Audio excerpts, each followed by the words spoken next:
Wondered about smoking? Like everyone else, you must have heard a lot about it. Seen the pretty girls in the commercial?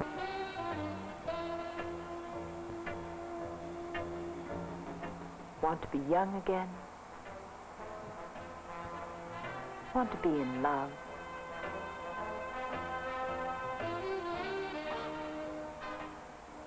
Change to spray, the new cigarette for young Americans.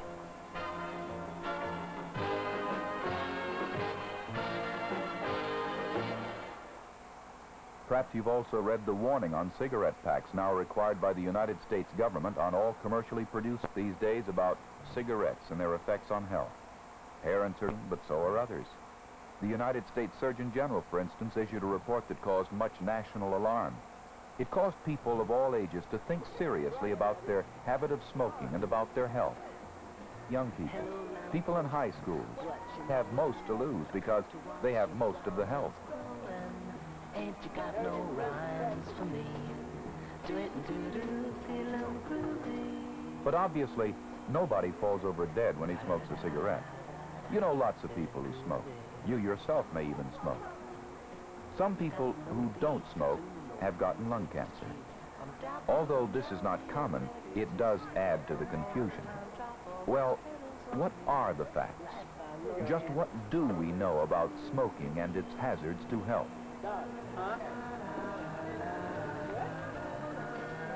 What effect does smoking have on the body?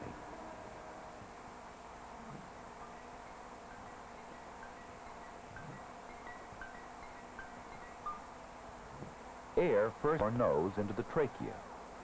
Here, divided into two bronchial tubes, muscles just beneath the lungs, that serves as a sort of pump or bellows. The air is pumped into the lungs by the downward movement of the muscles. It works automatically. We never have to think about it. Inside, on the walls of the trachea, are the cilia. They are microscopic in size. But if we enlarged them thousands of times, we would see that they look very much like wheat waving in a field. Their purpose is to clean the air, sweeping dust, pollen, and bacteria back into the throat so they can eventually be brought to the mouth. This is what happens when a person clears his throat. This cleaning process is aided by a very thin layer of mucus, which is constantly carried forward by the cilia. Here you can see the foreign particles falling onto the mucus and being swept forward, much like debris swept by ocean waves towards the beach.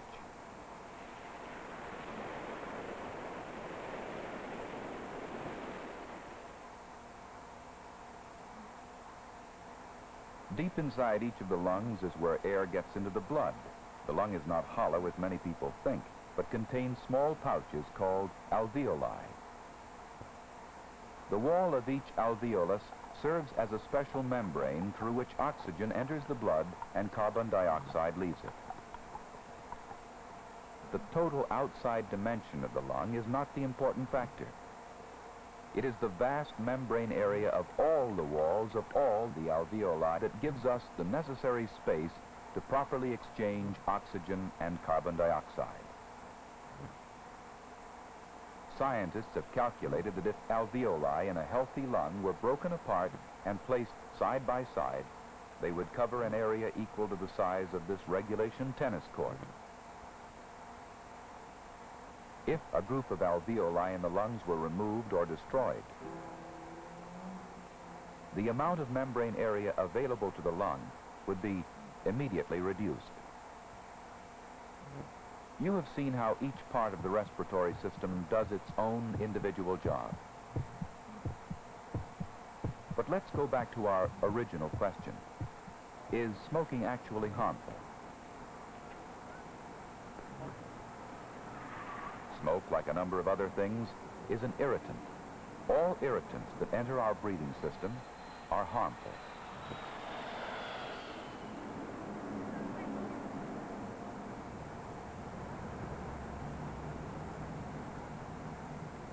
But smoking is by far the most harmful. It not only tends to put the greatest number of foreign particles in our lungs at any one time, but these smoke particles are also smaller, and it is more difficult to prevent them from reaching the lungs. If you would like to prove this to yourself in a simple experiment, try this. Light a cigarette and place a thickness of tissue paper over the other end. The dark spot you see was caused by millions of tiny particles contained in the smoke. There is no way to keep these irritating particles from getting to the lungs, even with a filter. What do these irritants do to our breathing?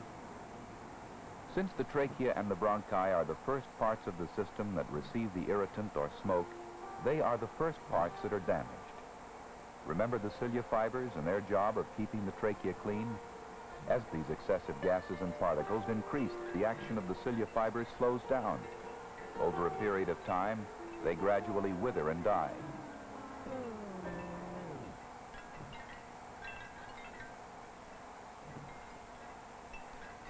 Meanwhile, the bronchial tubes are receiving those foreign particles that the cilia couldn't stop. They in turn become inflamed, representing an early stage of chronic bronchitis, or as it is sometimes more popularly called, smoker's cough.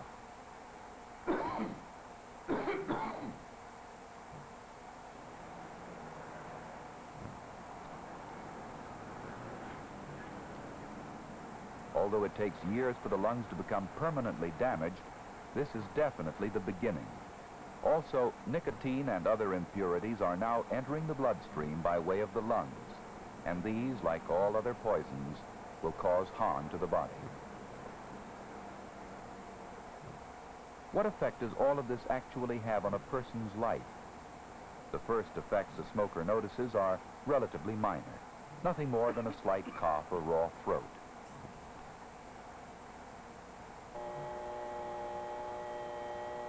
He will also probably experience heavy coughing upon awakening in the morning. This is his body's effort to remove the mucus built up overnight in the trachea and bronchi, a job usually done automatically by the cilia, but now impossible due to their damage from smoking.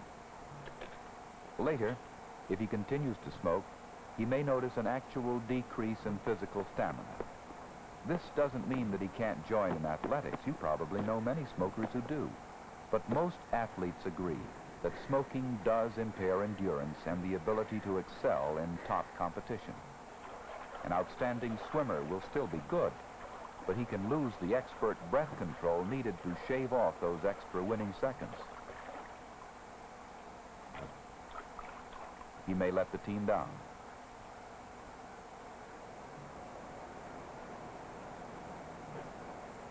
Although this effect first becomes evident with athletes, it is not limited to them. Others notice it too, especially as their smoking increases. These are early symptoms in the lives of most smokers, only the beginning. Bronchitis is beginning to set in. Chronic bronchitis is much more common and dangerous than is generally known.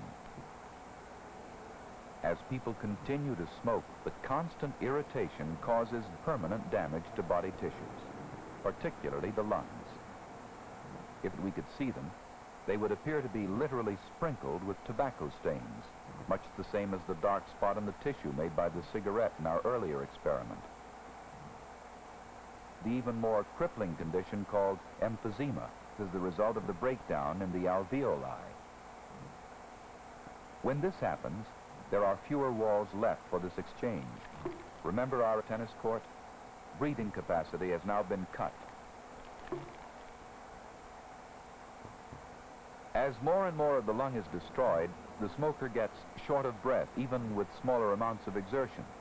Now, normal daily activities can become major problems. The person is forced to seek medical advice. If he seeks it soon enough and follows it carefully, his condition can sometimes be stopped from growing worse, but unfortunately not completely healed. Much of the harm already done to the body is now permanent, and he must learn to live with it. If he fails to quit smoking and to follow medical advice, he will push this condition until he can no longer remain on his feet. The almost inevitable result is death. As a physician with the Public Health Service, I work with patients with bronchitis and emphysema. In advanced stages of the diseases, we see them in intensive care units. They need mechanical aids and oxygen to even survive. One usually thinks of bronchitis and emphysema in relation to old people, and to a great extent this is true. However, we're seeing younger people with bronchitis and emphysema so severe that they do require hospitalization.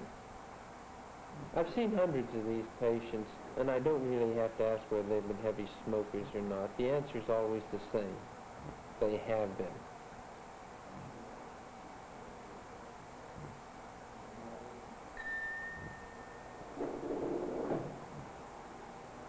This man has lung cancer. Is it because he was a heavy smoker? Probably. Statistics indicate an extremely high causal relationship between lung cancer and smoking.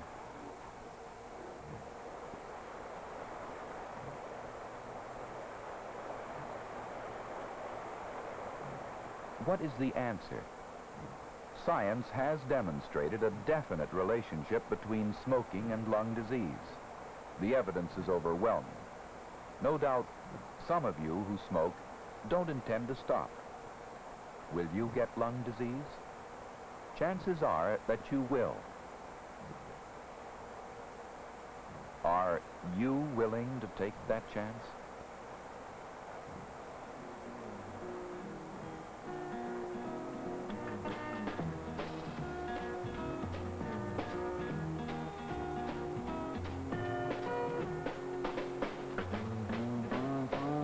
Slow down, you move too fast.